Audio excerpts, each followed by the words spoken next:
So here we are again. Let's start with this rock face on the right. Now, for these two main rocks, the one on the far right and the main one, I'm not going to speed it up. I'm going to leave it in real time, and I'm not going to talk all the time, so you can see exactly what I'm doing.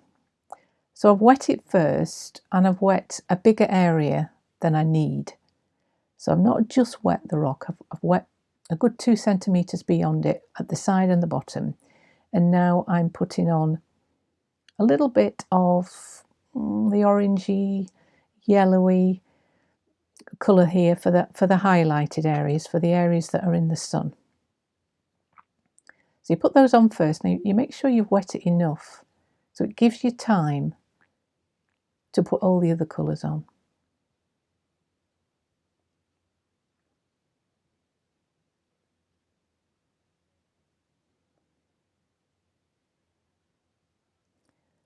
Then I'm going to put on the pale brown.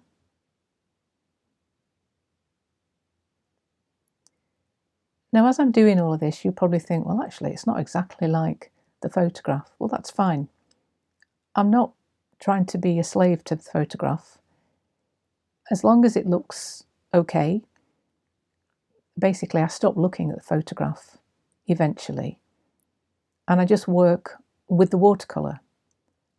And if the watercolour does some really lovely things, then I will leave it to do what it wants to do, and I won't interfere with it. And I might change the shape of something, and that's all okay. So I'm just putting the lighter brown on first, leaving out the areas that are going to be caught in the sun.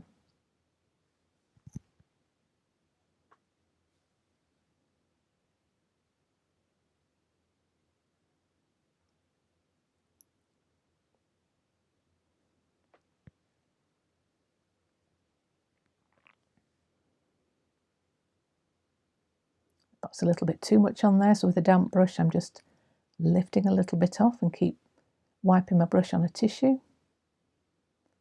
So really I do a lot of putting on and taking off. This is perhaps a little bit strong at the bottom, because if you see the bottom of that rock, there's definitely a white bit.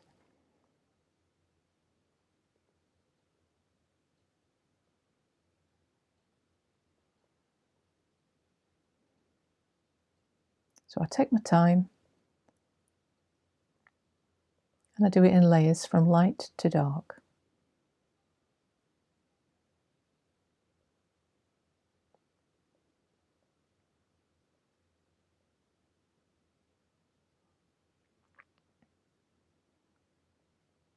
Then I use the peat colour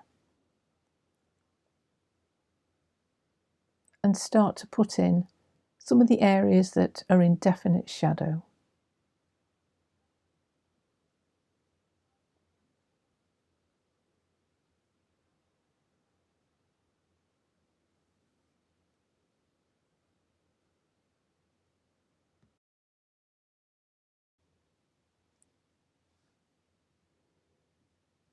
So you can see I'm using my smaller brush now, and I'm lifting a little bit off there. So as I mentioned earlier, it's putting on and lifting off.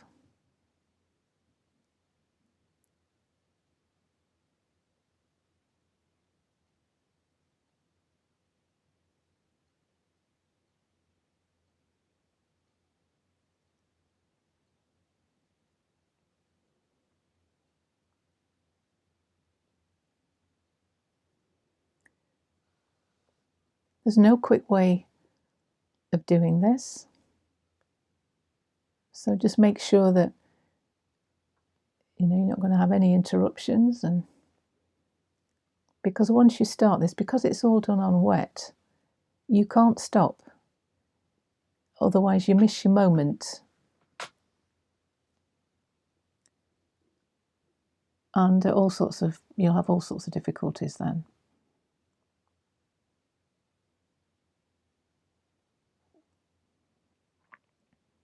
So I'm working along slowly,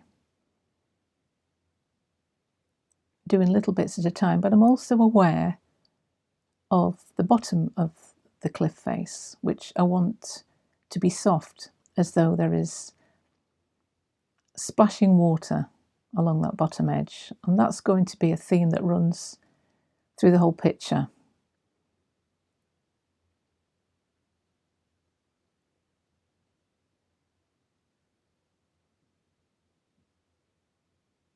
Some of this will obviously be cut off from the mount, but I might as well paint it in. It gives you more options then of whereabouts you want the mount to be. So I'm lifting a little bit more off here.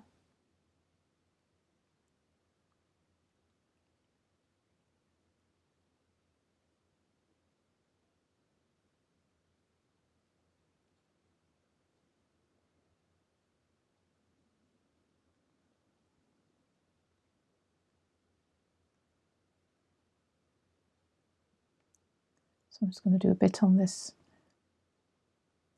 rock face here at the front.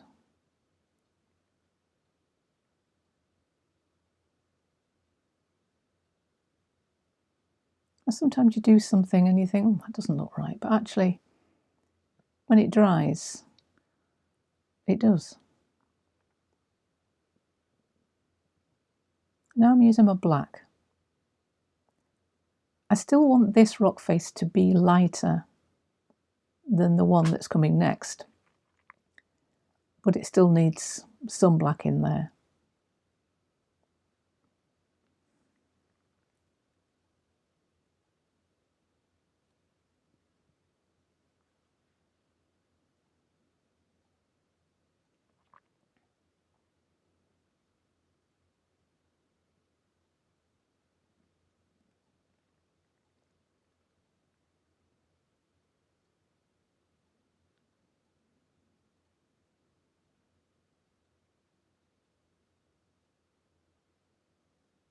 You can obviously speed this up if you want to, and I thought for these first two rocks I wouldn't, so that if you really do want to sit and watch exactly how I work, then you can.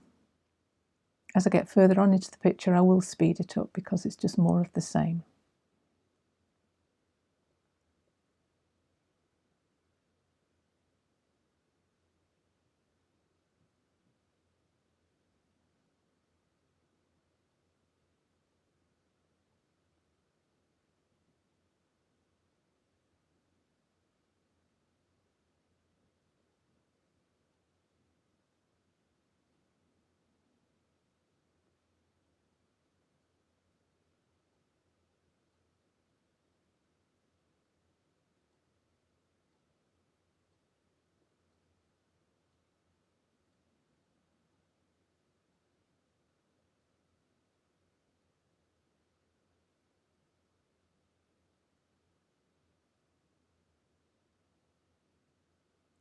I wasn't overly worried about this part here because, as I mentioned, this will probably be chopped off with the mount anyway.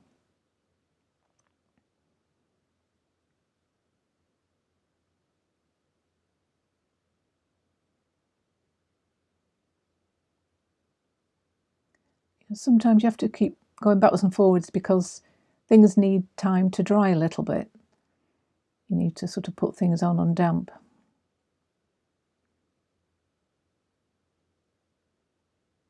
I'm just putting little bits of clear water there, just blobs at the bottom, which will slowly seep upwards and create this splash-like effect. I've mentioned that a few times already.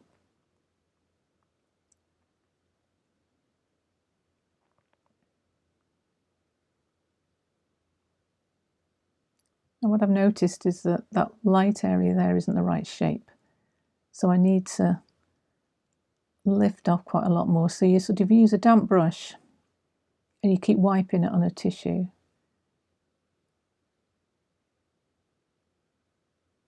Until you can get the shape you want and as much paint off as you need. Can you see that there?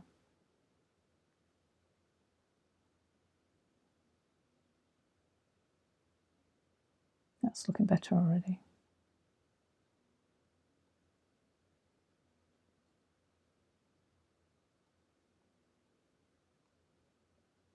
So it's all still wet.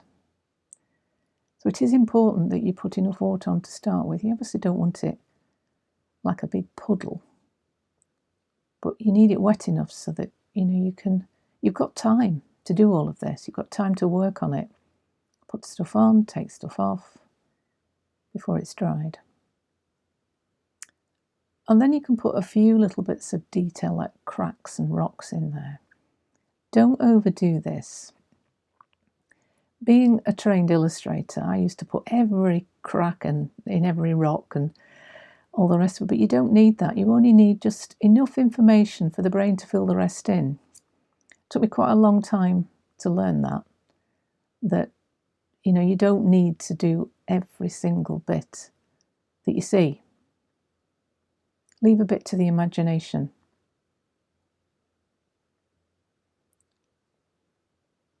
And you just keep looking at it and thinking, yeah, okay, perhaps put a little bit more in.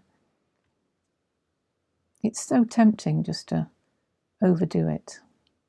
Over-egg the pudding, as they say. Now this looks a little bit dark, but it won't do when it's dried. It'll blend in. I'm just sort of spreading it out a bit with my smaller brush.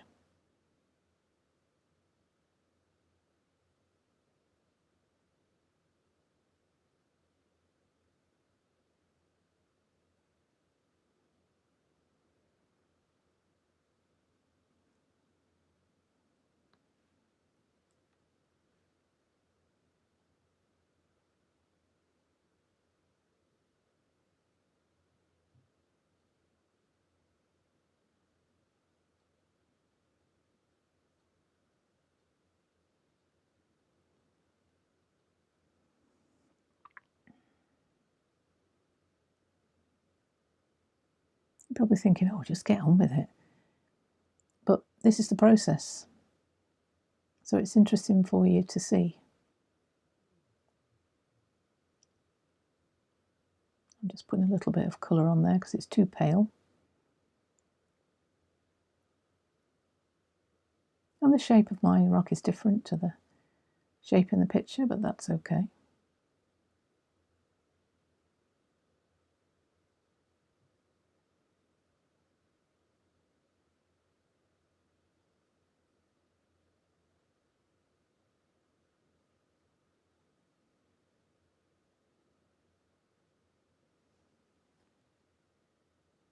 I'll get my tiny brush now.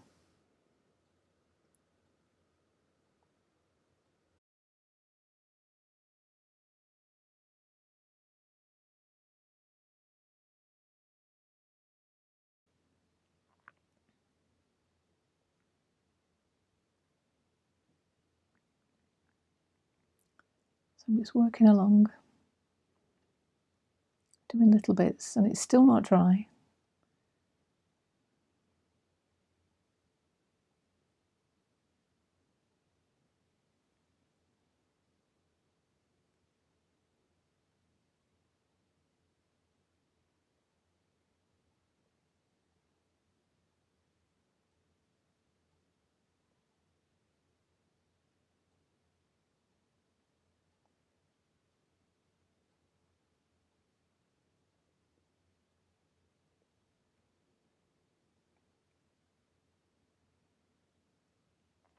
So I'm switching between my brushes, dependent upon what I'm painting.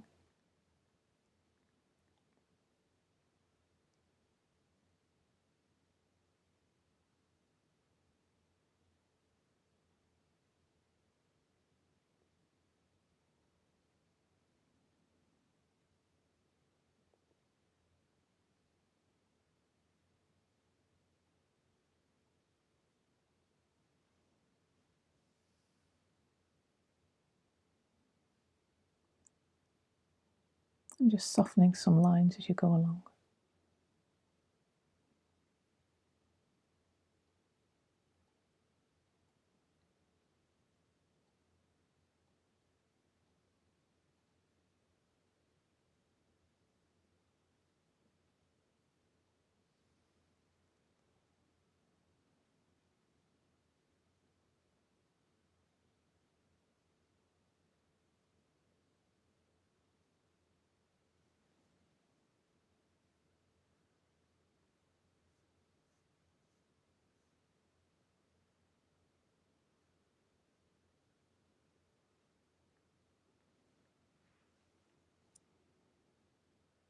So do feel free to skip bits. That's entirely down to you.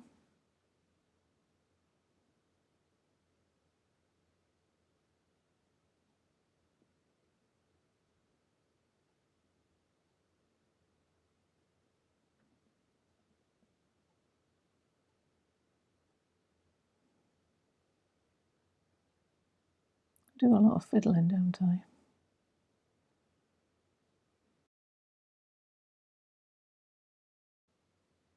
Just try them out, so I'll cut most of that off anyway. And then we'll probably start on this next one here. So it's exactly the same process, but once again I am going to keep it in real time because this is the main rock out of them all, really. So use clear water first of all. Make sure you get the shape right, but don't forget at the bottom, wherever there's a splash, then you need to wet that as well. So you need to wet further down than the area that you're actually painting to allow for the wave, the splashy water at the bottom.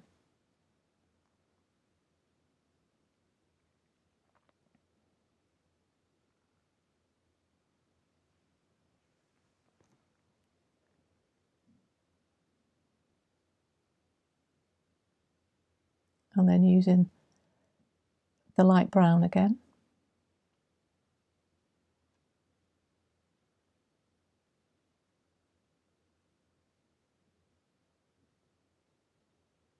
Just paint the outline.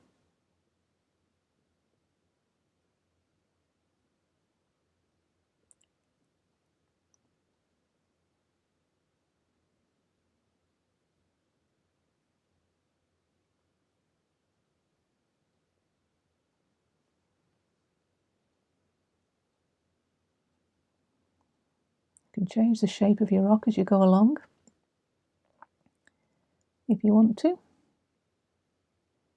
And then obviously this rock is going to cover the one in the background, so eventually this will have to be considerably darker. I'm sort of working around the area where the salt is really, so I don't want to lose all that effect. So as though the water is splashing onto the rock.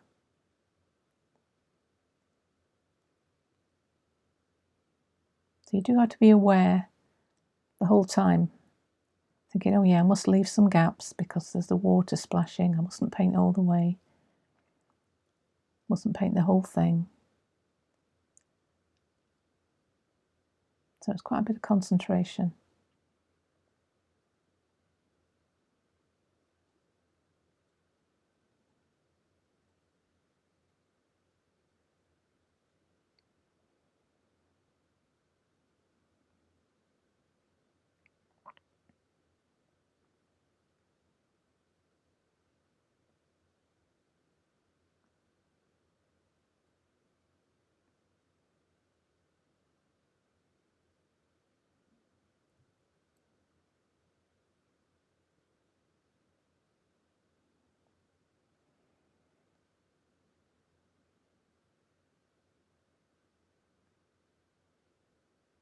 You can see why your paints need to be thick, because this rock wouldn't look right left like that, would it?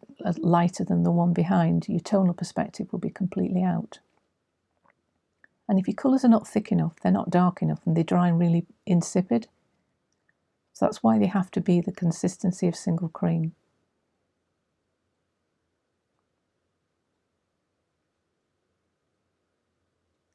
So now I'm using the peat colour, the peat mixture, and just starting to put in some of the areas that are in shadow.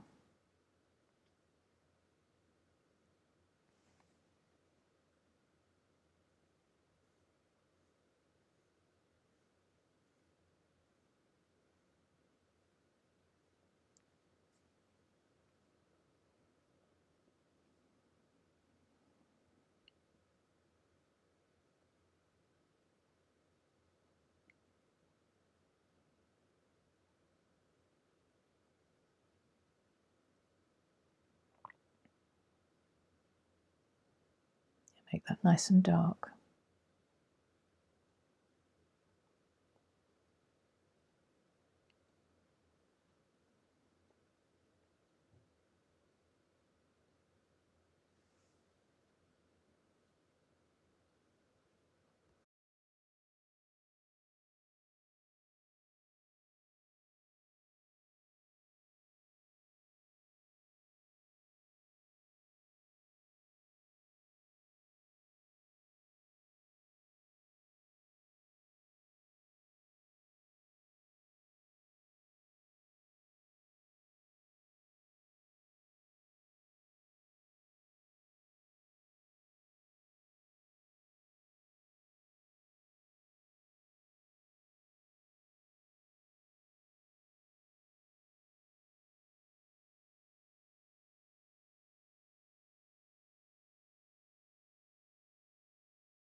Now I'm putting the black in,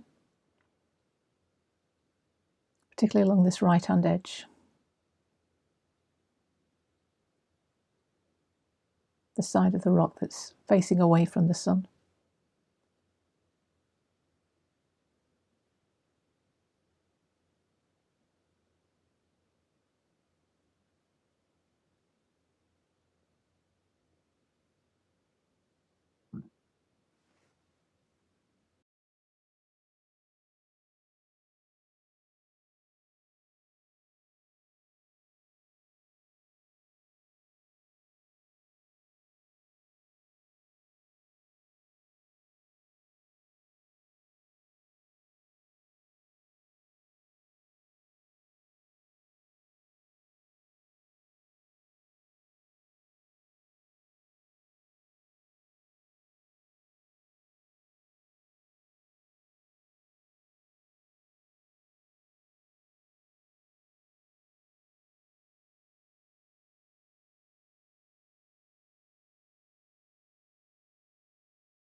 Just going to put some clear water, blobs of clear water at the bottom again,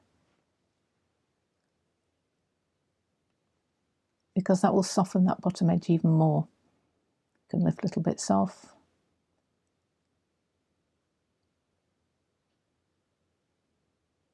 Actually, that's a bit dirty really, I need to clean that. Use a tissue.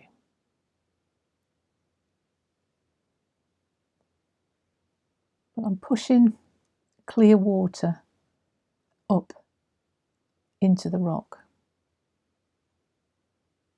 which creates this lovely feeling of water which is splashing against the rock face. Taking bits out just to change the shape of the wave, because it's all still wet. You know, you have plenty of time as long as you do it on wet to start with.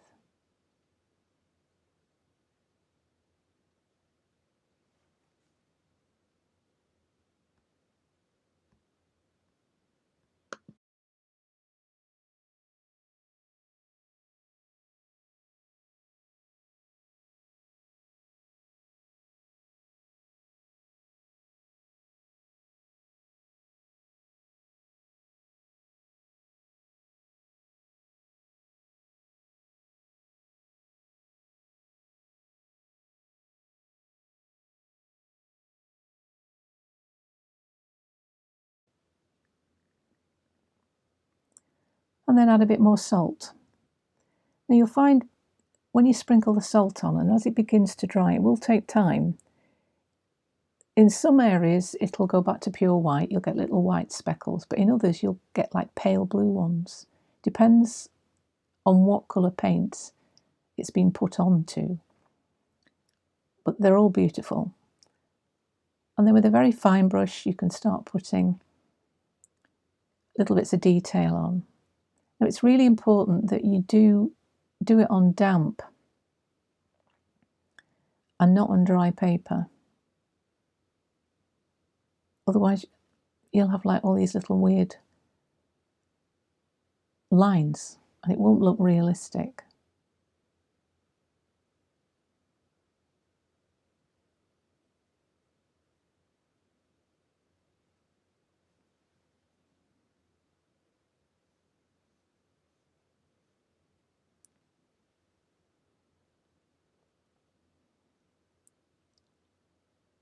Don't go mad with these, but just put a few in. This is with the black and the very fine brush.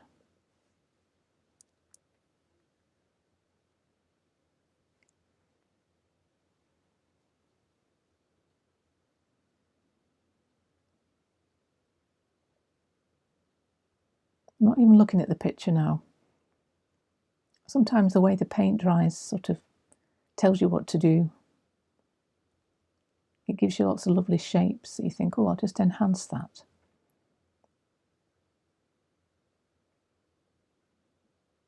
So don't be a slave to the picture.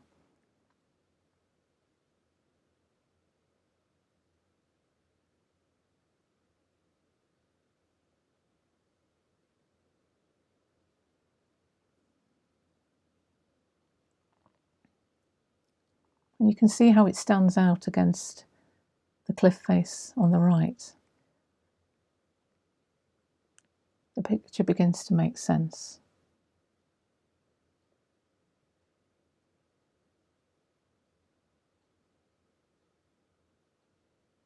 I'm doing like little dots as well, just to blend these shadow areas a little bit.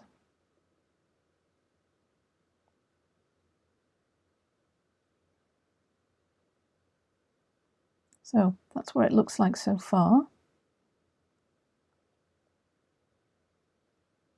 Quite pleased with that. So we'll start this middle rock now. Take the salt off once it's all dried, and I will be honest, I did go home after those two rocks have just done. I did have a break, so do feel free to stop whenever you want. You know, when I've invited you to do this real time with me, it doesn't mean it's live. All these videos are pre-recorded. So you can do them at your leisure and you can stop and start them. So this is an identical process. So you wet it first, you go in with the pale brown. You're thinking about the splashes the whole time, but this time I just put a little bit of orange on that left-hand side because that's facing the sun. I just thought that might be quite nice. And then putting on and taking off. So I'm taking a bit of this out at the bottom, and as you can see I've speeded this up now because the process is the same. And then start to add your darker colour.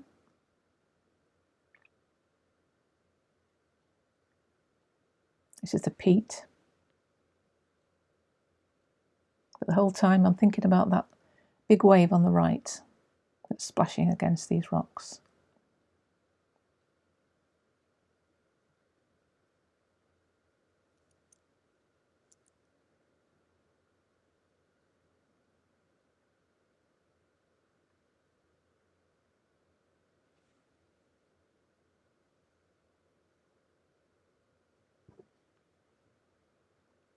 Now I'm using some black.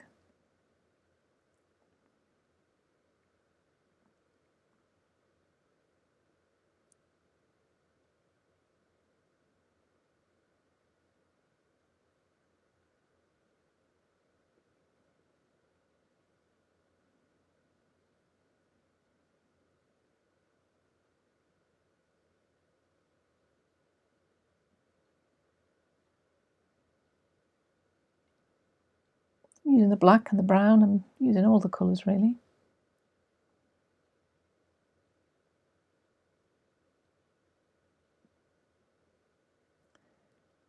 So you can see it's almost like negative painting. I'm painting around that big splash. I'm going to add some salt here along this bottom edge of the water. And then start to put in some details.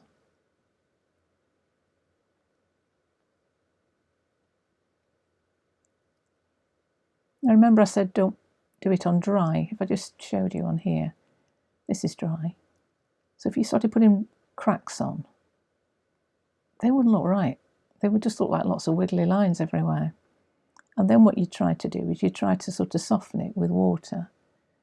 But remember that these colours are non-staining, so then you start to lift the paint underneath and you get these really weird white things happening.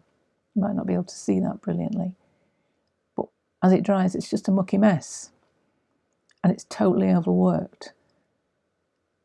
So really, if you can do these when it's on damp, not wet, it won't work, it'll just disappear. But if you do it on damp and keep adding the salt, then it makes far more sense because it sort of diffuses into the colour that's already there and it looks far more natural.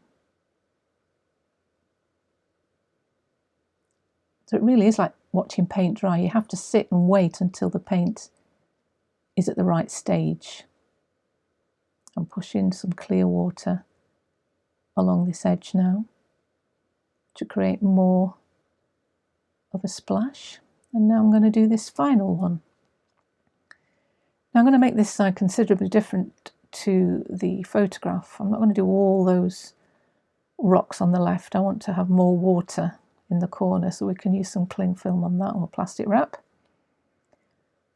So I'm just going to make this the same as the others with a splash at the bottom, as you'll see what I mean in a second. So exactly the same.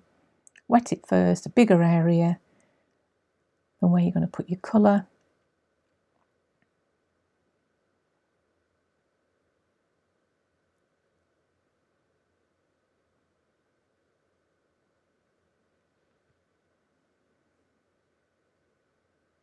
You know, because my paintings are about the sea. So there's got to be plenty of splashing sea, otherwise I'm not happy. I like the energy of water. This is quite calm in comparison to some of the paintings that I do. But I do like doing rocks as well, I'll be honest. So I'm going to put some green into here now. You know, we did that on the planning sheet. And sort of merge it in. So it's not like bright green, but you're just introducing that colour, and we'll put more of that colour in the foreground rocks later. And then with the black, start to put the shadowed areas, and you notice I'm putting these on the left hand side this time because that's facing away from the sun.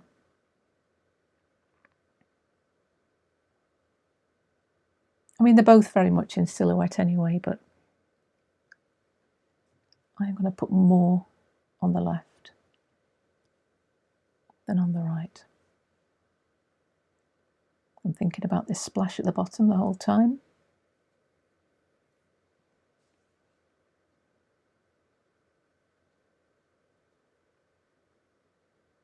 And this little one in the background.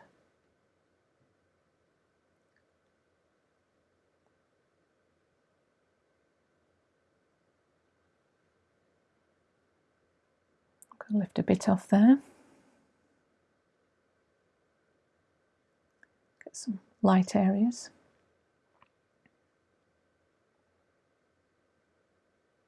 Take a bit off this one at the back as well.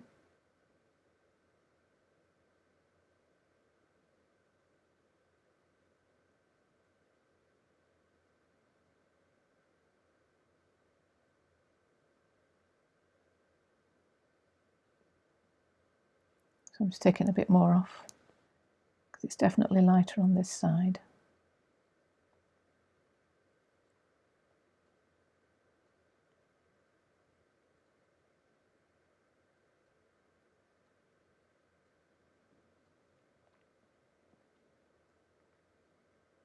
And then a few bits of details again with a few crevices.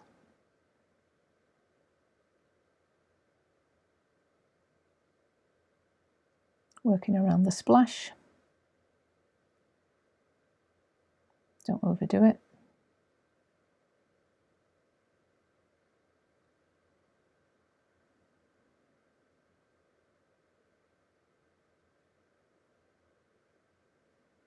And there you have it. And that's where I want you to get up to. So have fun with it and don't stress, and I'll see you in session 5.